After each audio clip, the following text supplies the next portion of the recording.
Mr. Feller, take us away. Yes. Two topics, please, Robert, on Senator Dodd's retirement. What's the president's reaction, and has he spoken to the senator yet? I don't have the readouts, but I know that he spoke with both Senators Dodd and Dorgan this morning. Look, obviously, Senator Dodd has been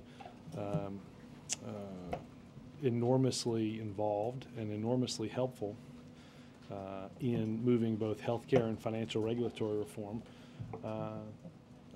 working on those issues and moving them through Congress. The president has a great fondness for Senator Dodd and for his work over 30 years in the United States Senate. Democrats will now have to defend 4 open seats in the Senate. And as you know well, the White House has had to fight for every one of the 60 combined seats to keep the agenda moving. How do you think these retirements in total will affect the president's agenda? Well, look, it is hard to look into the crystal ball 11 months from Election Day. There's retirements on both sides of the aisle in the Senate. They'll be the same in the House. We'll let the political season play out over the course of the next 11 months. I don't want to make a lot of predictions for 11 months from now.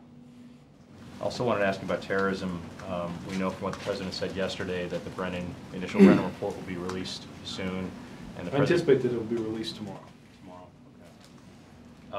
okay. That's the public one? Yes, it'll be an unclassified version of what John Brennan gives to the president. You have a rough time on that, Robert? Sometime probably early afternoon. And then our hope is, sorry, Ben, to get ahead of him, to bring John down here and go through it. The president also said in the coming days he'll be announcing more steps on passenger screening and intelligence sharing. Do you still expect that this week? I will check on that part of the schedule, or whether that's part of tomorrow's information, but I do expect at least the beginning part of that to happen tomorrow. Okay. So I guess what I'm getting at there is that, can you give us a sense of how this is all going to finish? Will there be a final review, and the president will then speak to the nation again? How's this going to work? Well, like I said, the president will if I was clear, the president will make a statement about this tomorrow. That review will be released. The unclassified version will be released publicly. We'll have John and probably Secretary Napolitano to discuss their review of detection capabilities tomorrow here at the White House. I anticipate that the president and John will continue to look at the situation and evaluate it over the coming months. The review will simply identify and make recommendations as to what was lacking and what needs to be strengthened. The review process will be a dynamic one where the president and John will continue to ensure that agencies are implementing their plans for correcting what was identified in each of those reviews. I will say in yesterday's meeting,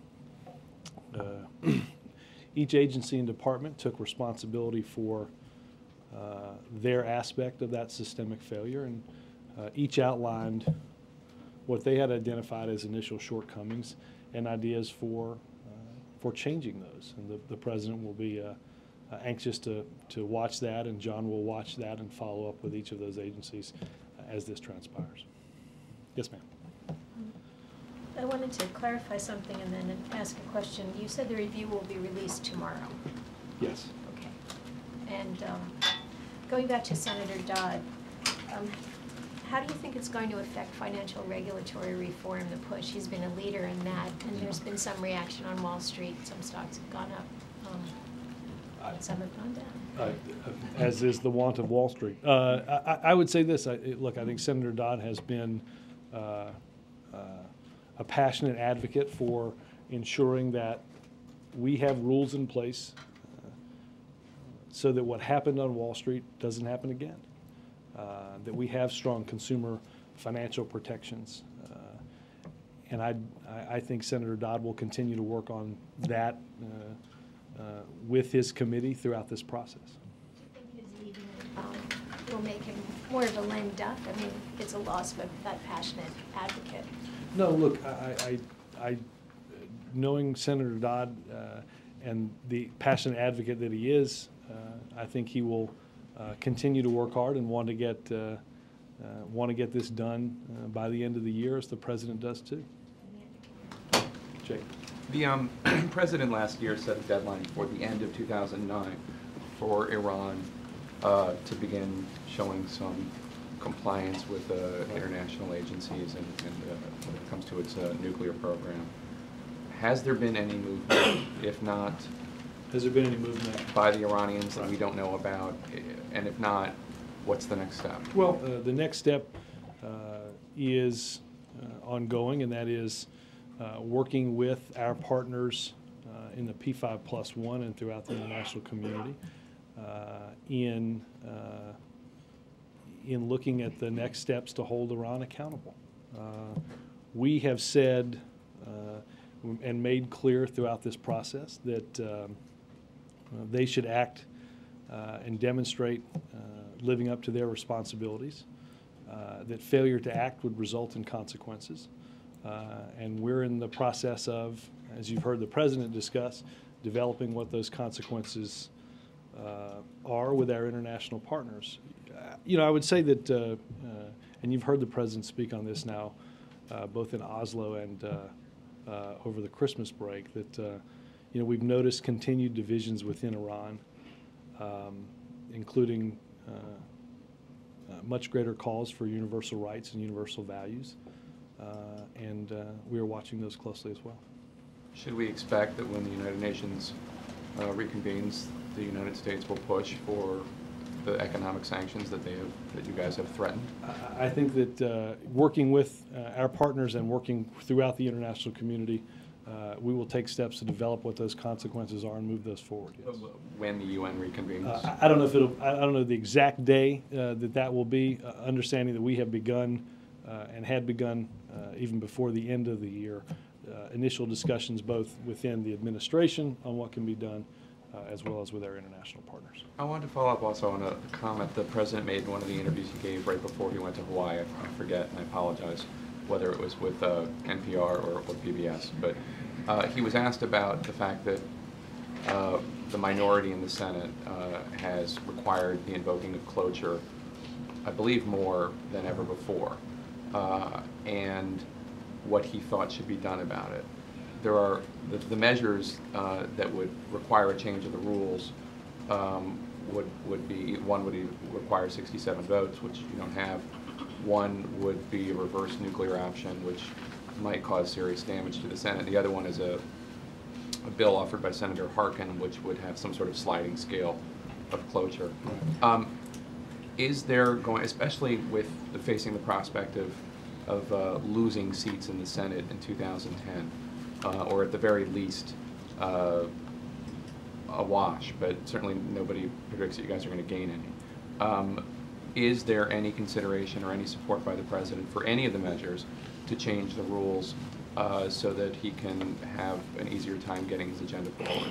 You know, Jake, I have not heard of any discussion. I will check with Legislative Affairs. I have not heard discussion here about support for changing those rules. I know Senator Harkin's bill has been talked about for some time, going back to some judicial disputes that were had not too long ago. Look, Jake, I think the president's overriding frustration has been, and I mentioned this a little bit yesterday in dealing with some personnel announcements, is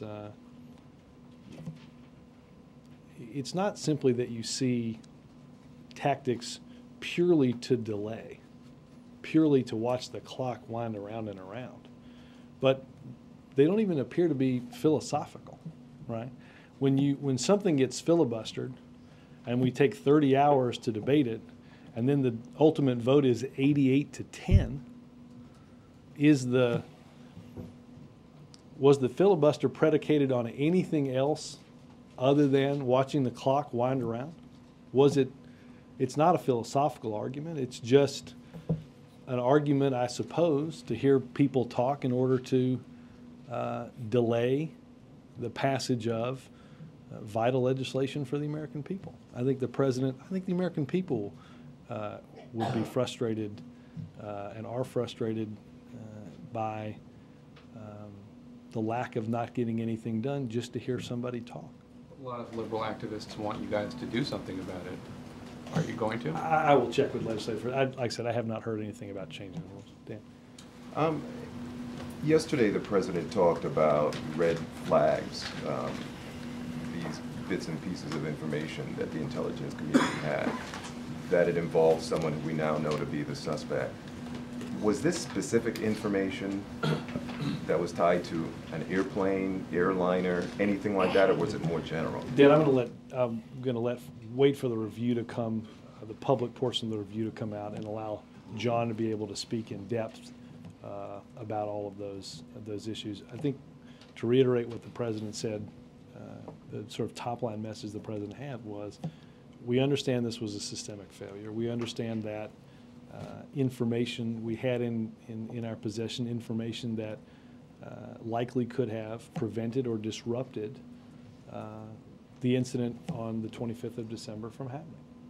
The president is anxious to, and did so yesterday for almost 2 hours with his national security and intelligence teams, go through some questions about how we got to this point, and more importantly, the steps that we're going to take going forward to prevent something like this based on what we had from happening again. But is there more, though, that we don't know about? Is there more there? Well, without telling us. I think the what president it has is. been very candid about the fact that what we were in possession of in different places and what ultimately was not analyzed up through the chains in order to make the necessary connections to prevent and disrupt this from happening. And again, on the negotiations that are taking place to meld these two bills, the House and Senate, why not have a formal conference? Why? That's a question that I think you can ask leaders in Congress either there or when they're here later today. Helen? What is the president, why did he drop the ball on health care? It seems like he's ready to accept anything to get it over with. No, I would disagree, Helen. I think the president had laid out in front of Congress some very clear benchmarks that have to be met in order for health care reform to hold with it the promise that he outlined in that speech. We're in the process of working with Congress to iron out the small number of differences between the two pieces of legislation. Well, you're not allowing the government plan to even be considered. Well, obviously that's in one bill and not the other. The president, nothing can get enacted unless or until it gets through both houses. The president has... The president can weigh in on the thing. Right. You're giving 30 million new clients to the insurers.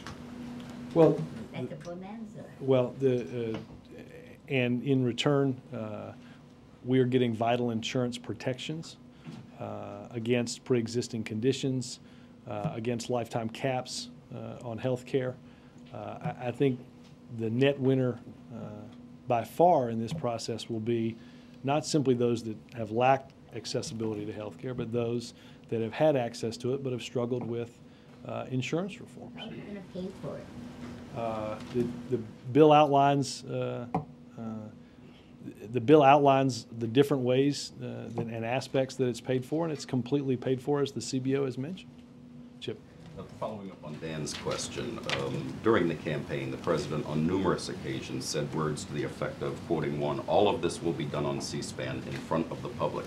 Do you agree that the president is breaking an explicit campaign promise? Yeah, Chip, we covered this yesterday, and I would refer you to yesterday's transcript. Well, today is today, And the answer that I would give today is but there was similar to the one. There was an intervening meeting in which it's been reported that the president pressed the leaders in Congress to take the fast-track approach, to skip the conference committee. Did he do that? The president wants to get a bill to his desk as quickly as possible. In spite of the fact that he promised to do this on C-SPAN. I would refer you to what we talked about in this room yesterday. But the president, in this meeting yesterday, And I addressed that. pressed for something that's in direct violation of a promise he made during the campaign. And I addressed that yesterday. Mike? Well, does the president think it would be more helpful if this process were more transparent, that the American people could see? Mike, how many stories do you think NBC's done on this? Speaking for myself, Just to hundreds. get- That's not the issue. Hundreds? The issue No, is no, whether well, he hold on. broke an explicit But campaign. I deal with the So the answer, information right. So the answer was right. hundreds? Did I Right, hear but that that's got correctly? nothing to do with it. I deal with the information, however much or little of it there is. I'm saying, would people Have you benefit by lacked having more Have information? you lacked Sure. information in those 100 stories? Well, it's not. Do you think you've reported stuff that was Democrats ran inaccurate against- based on the lack of information? Democrats ran against the very sort of process that is We've- being We employed had in this this discussion healthcare. yesterday. I answered this yesterday. But the Is there president met with anything? members of Congress in the meantime And he'll do so pressed them- today. Pressed them to Do you have another question? short-circuit the Okay. process. Has the president expressed a preference on the approach to pay for reform? Has he expressed a preference, either taxing the Cadillac plans or taxing the millionaires' plans? Which does he prefer? I think they're going to discuss some of that this afternoon. I have not heard him weigh definitively in one versus the other. And finally, did anyone here at the White House suggest to Senator Dodd, either directly or through an intermediary, that he should consider doing what he did today? I don't have direct knowledge of every discussion that was had with Senator Dodd. I think you heard Senator Dodd say, in thinking through this, he made a decision based on a lot of different things in his life, and came to the decision that it was time to step aside. Jonathan? I know you don't want to look into a crystal ball looking ahead, but Senator Dodd said that he was facing probably the toughest political environment he's ever seen. And I wonder, what responsibility does the president feel he and his agenda have in the political environment that Democrats are now facing and are making very difficult decisions about their futures in? Well, obviously the president has made conscious decisions about his agenda, but at the same time, Jonathan, we are dealing with a set of issues, whether it's the financial collapse, whether it's 10% unemployment, whether it is decisions on auto companies, that Afghanistan, terrorism. Those are decisions that the president has had to make in a very tough political environment. The president understands that. He didn't sign up for the easy part of the job. He signed up for the job. You know, I have to say, I think if you look at, obviously the president is, as I said, has great fondness for Senator Dodd and for the work over the past 30 years. I do think that a number of decisions were made on an individual basis about whether or not to continue running for re-election or in running in the first place. I fail to see a commonality or a common thread that goes through each and every retirement. And do you think that the president's push for such big items so fast has contributed to this environment? The president has taken actions to deal with a whole set of crises that he had when he came in. He understands that. He had to make a lot of tough decisions that may or may not be politically popular because that was what he was faced with. But again, that's why he ran for the job. That's why he decided to throw his hat in this ring, not to just make all the easy decisions, because when you're president, there are very few easy decisions. The president, I think, believes that we're on the road to accomplishing quite a bit. I think we've taken some tough actions to stimulate our economy, to ensure our financial system didn't collapse, to ensure that 2 of our auto companies didn't go bankrupt and out of business, causing tens of thousands of people to lose their job. None of that may have been individually politically popular, but I think if you look at where we have been on the jobs front in January of 2009 and where we were in the report in November of 2009, and we've gone from losing 741,000 jobs a month to losing 11,000 jobs a month, right? We're not certainly where we want to be, but we've made market improvement. 4 quarters of economic decline in terms of GDP met in that fifth quarter with positive economic job growth. And one quick question. Has the president talked to Secretary Salazar about his future, and does he want to keep the secretary in the cabinet? I think Secretary Salazar is, again, a friend of the president's. They came to the Senate at the same time. We think he's doing valuable work, and I do not believe he's had a conversation with him recently about politics. Yes, sir. It sounded like just previous to the Salazar comment, you were sort of enunciating what could be a platform for the midterm campaign. How much do you think the president's going to be out there campaigning for people in his party? I'm sure he will weigh in on the elections.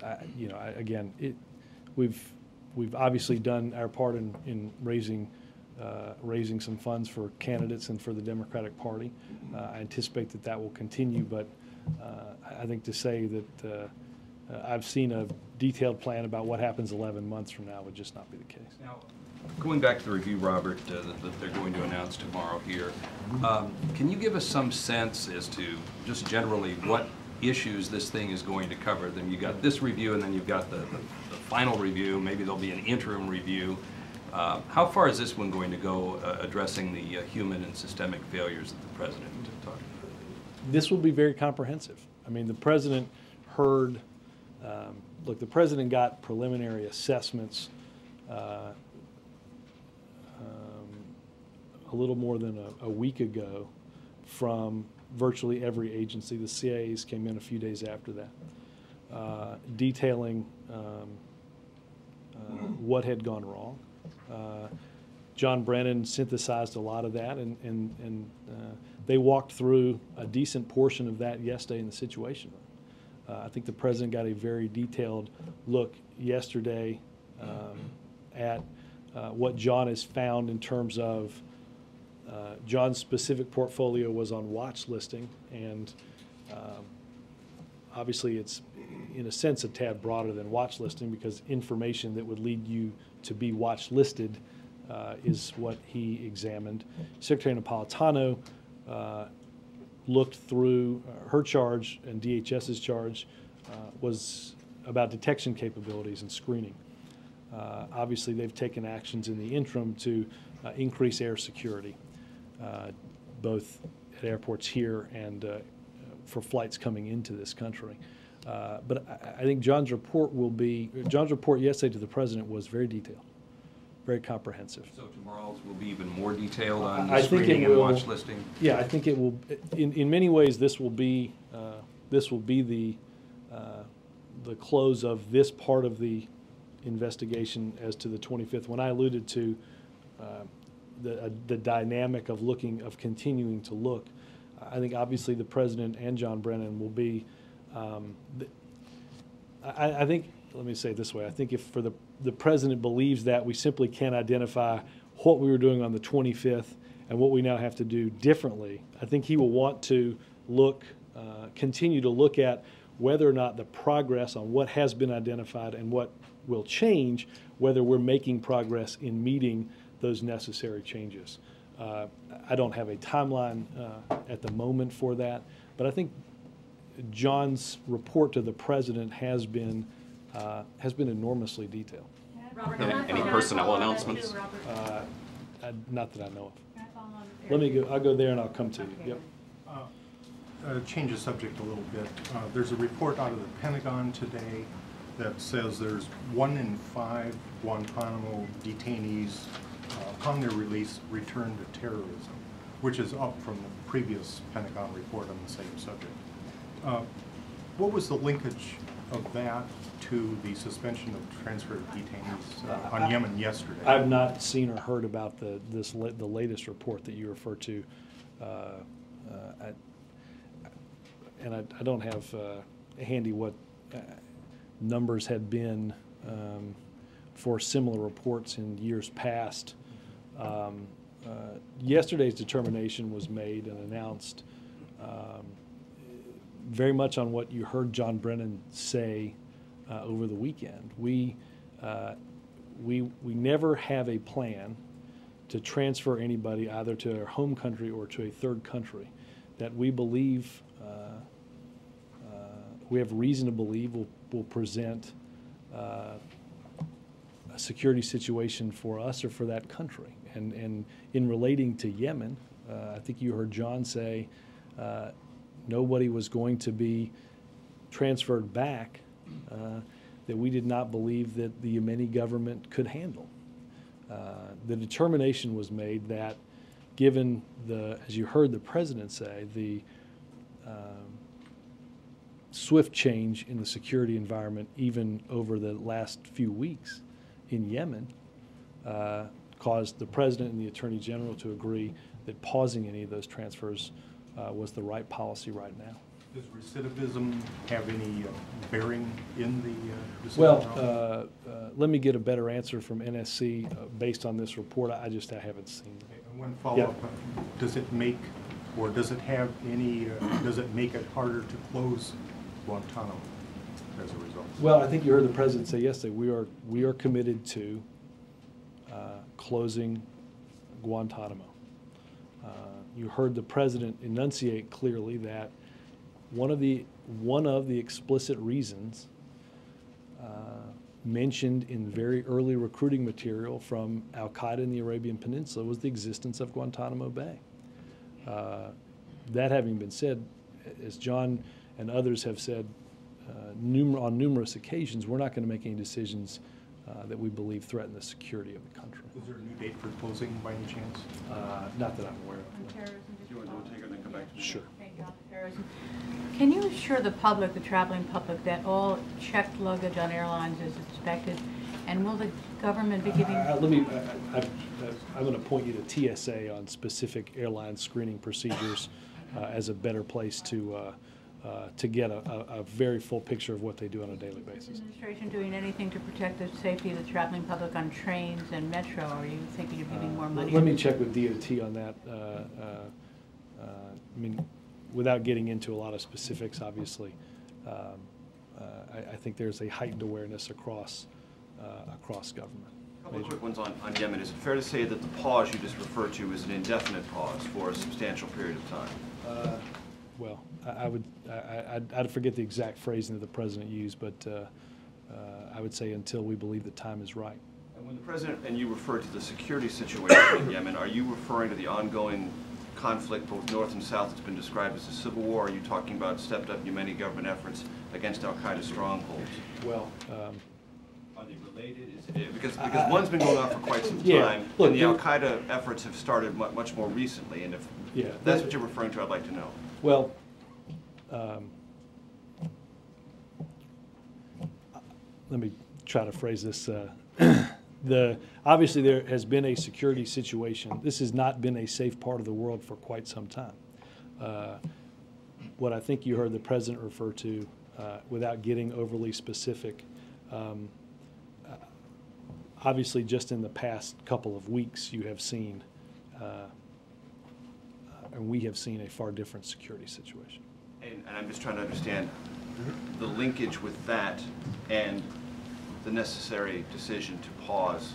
Well, again, transfers. remember what Does that stepped up effort against al-Qaeda make it more difficult for the government to provide the security necessary to hold? I don't know that I would draw I think I see where you're going now. I don't know that I would directly draw that direct linkage, but I would say that as John said last Sunday, we never had a plan to transfer Yemenis back to their country if the Yemeni government was not capable of handling that transfer.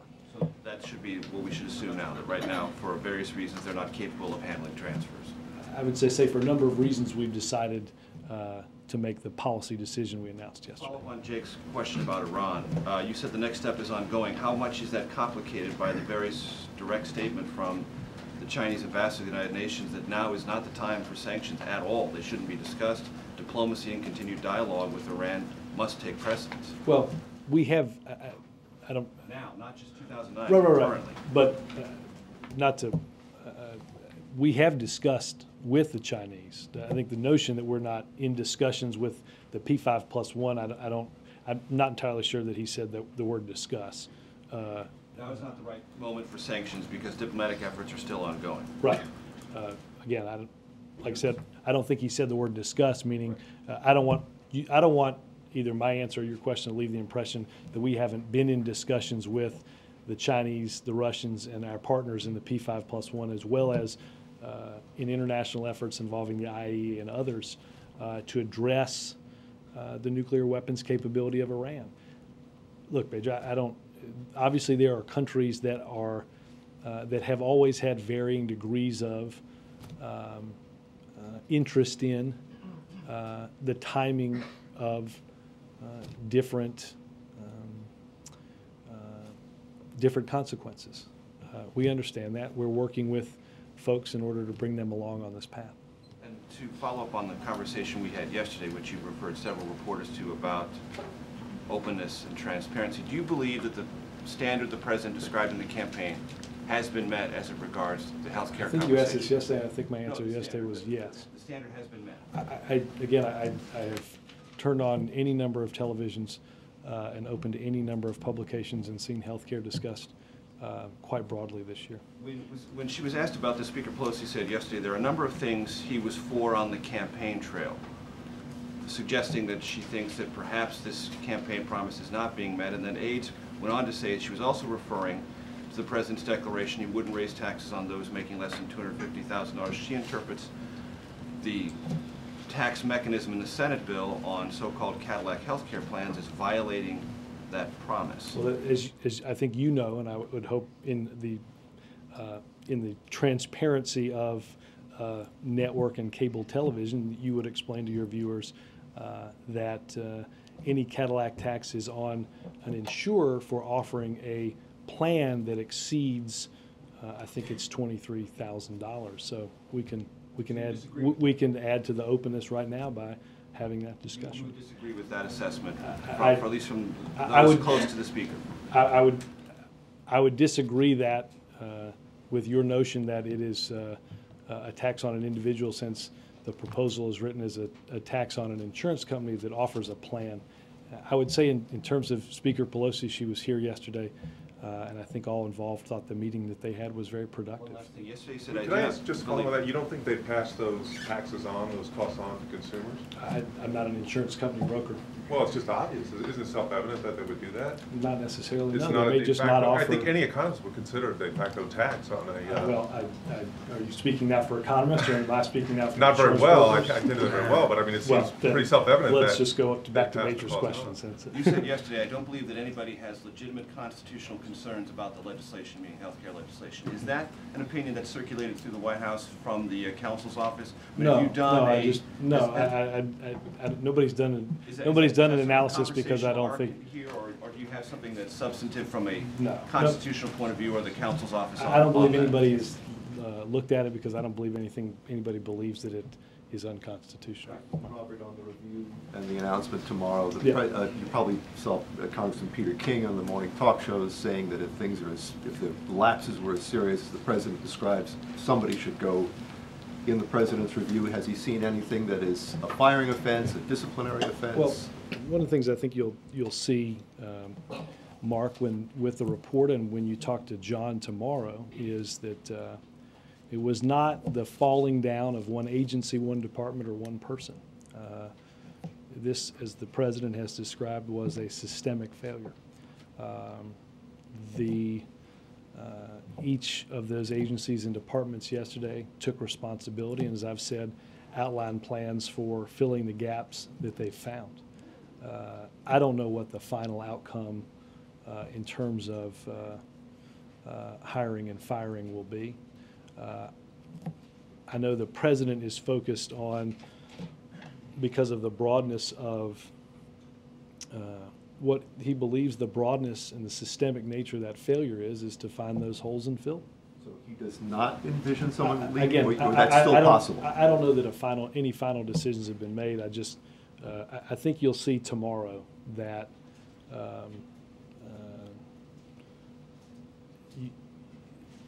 this is a failure that touches across the full waterfront of our intelligence agencies.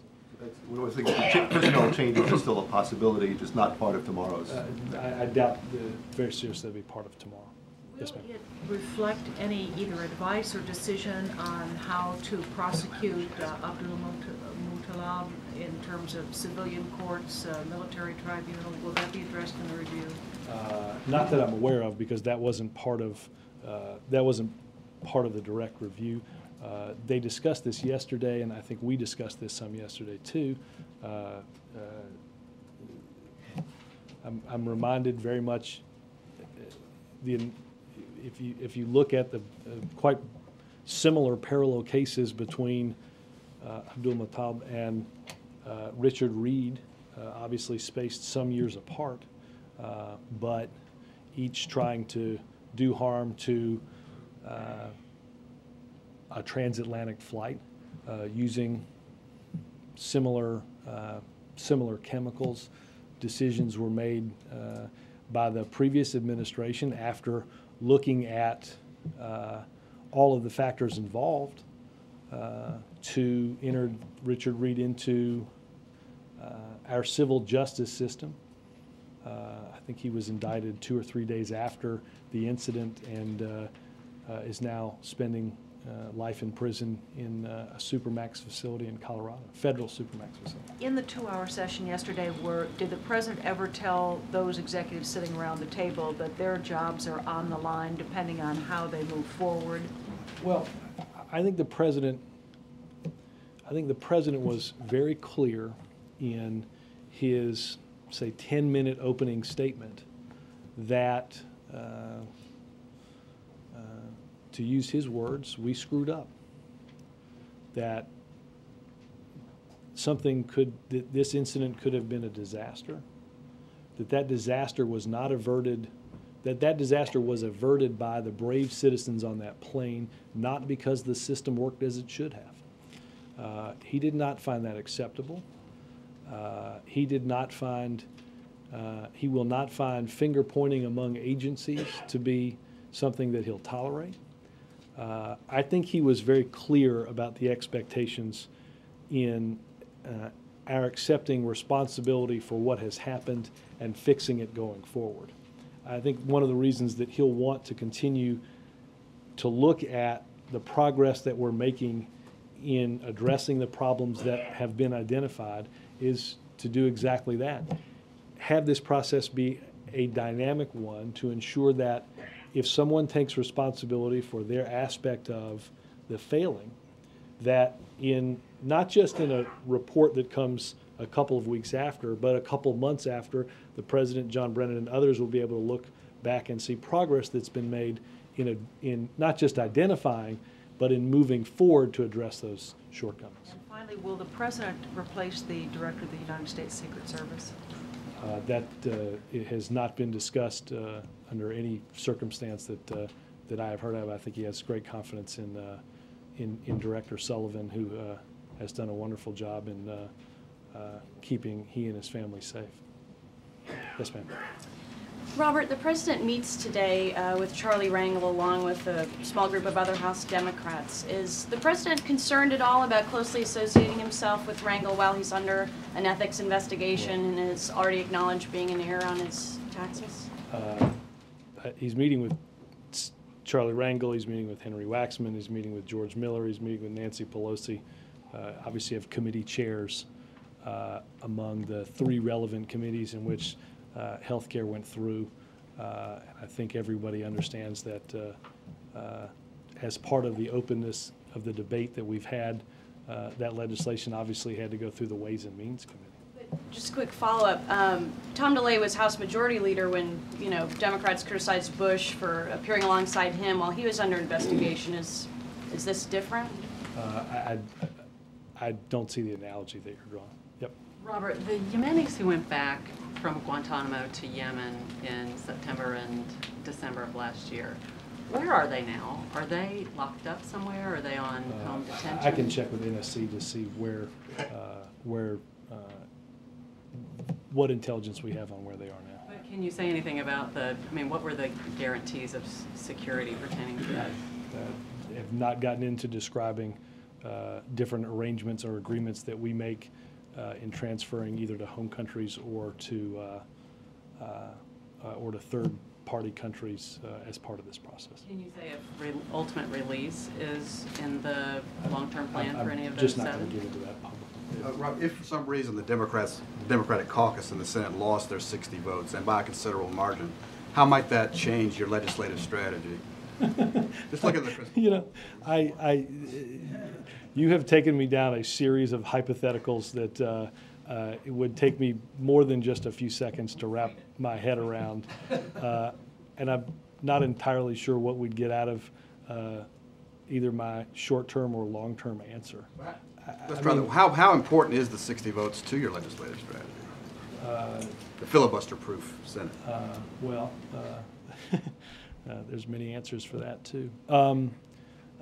Look, I'll simply leave it at this. I think the president has outlined an agenda that he believes addresses the problems that our country faces now and has faced for quite some time. We are thankful to have 60 seats in the Senate, and I forget how many in the House, to pass that legislative agenda. But I think to surmise what a strategy would look like based on an election that's 11 months away from happening, it's like I said, it's a little bit like predicting not who's going to win this Super Bowl, but who's going to win the next Super Bowl. It would be nice to think about, I guess, or play around with, but I don't know that it would be based on any specific. It's Alabama. I will email all my friends in Alabama and tell them good luck, and I will root as hard as one possibly can. Sorry, Christy, for Texas. Yes, ma'am. I'm sorry, Christy. It's sort of. This puts a whole new light on you. I'm sure your answer would have been markedly different if Auburn was playing for the national championship. Go ahead, I'm sorry. Against Northwestern. Yes. Hey, they almost won. Watch out. In the Poulan Weed Eater Bowl. Go ahead. Some people remember that. That's good. Go ahead, I'm sorry. No problem. Robert, on intelligence issues, has the president reached out to any African leaders since this Christmas Day failed bombing attempt or failed terrorist attack happened on a plane from a Nigerian man? Has he reached out to any African leaders? I can go back and check. I do not believe the president has had any foreign leader calls to African leaders since this. I know obviously there are, I don't know exactly who NSC might have talked to counterparts or things like that, but the president has not. Is this something that could be on the radar of this administration, especially as Africa, the continent of Africa, in some places is a place where terrorists are being recruited and they're being trained there, and there are tentacles leading out of places like Somalia and i.e. a Nigerian with this Christmas Day attack? Well, look, I think you've heard the president discuss in the statements that he's made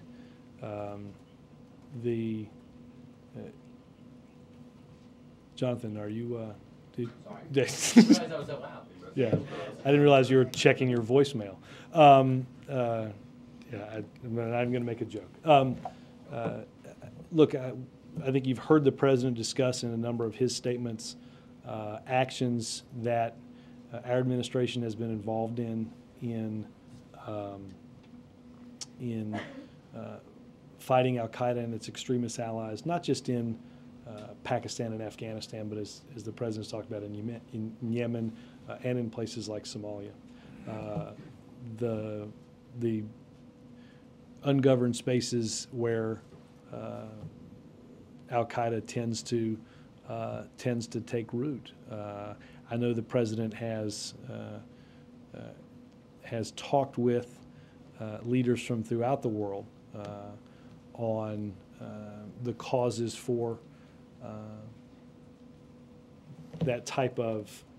those type of conditions to be created through lack of governance, lack of opportunity, and I don't think there's any doubt that this will continue both here at the State Department and the Defense Department going forward. I mean, the president I know in traveling to Africa in 2006 as a Senate candidate, spent some time at a military facility that we have very close to Yemen, talking to leaders, military officials there about the security situation, not just across the straits, but in Africa as well. Do you believe that because this latest incident was a Nigerian gentleman, and it puts a light back on the continent of Africa, do you think that this is something that should just be still left up to AFRICOM versus a larger contingent? Well, look, I think that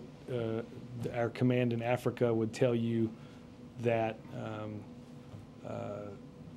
there is and has been a lot of discussion and working with not just other regional commands, but have worked with NSC and others here at the White House, again, to ensure that we're taking the steps that we need to in places like Somalia in order to take the fight to Al-Qaeda and its extremist allies. Sam.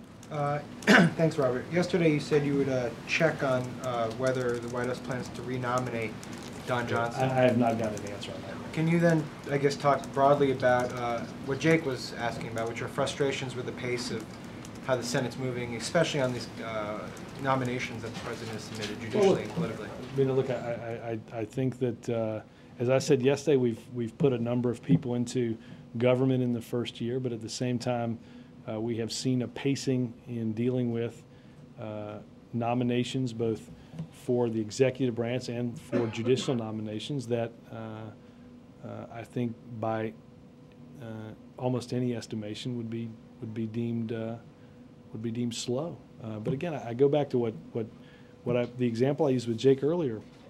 When you spend precious time in a legislative body filibustering what you then ultimately turn around and pass virtually 90-10, where 90% of the people agree and ultimately vote for something, you really have to go back and wonder what's the point of. I mean, this wasn't a filibuster vote that ultimately, once you got cloture, was passed 50-49, or or something that was passed with that type of bare majority, passed with virtually 90% of the vote. I think there's clearly a theory and a tactic of slowing down progress on behalf of the American people. I think that's probably why most people continue to think that the president's far better in dealing with their problems than Republicans in Congress are. Thanks, guys. You'll check on Johnson? I have, and I haven't got an answer. And you'll give it to me?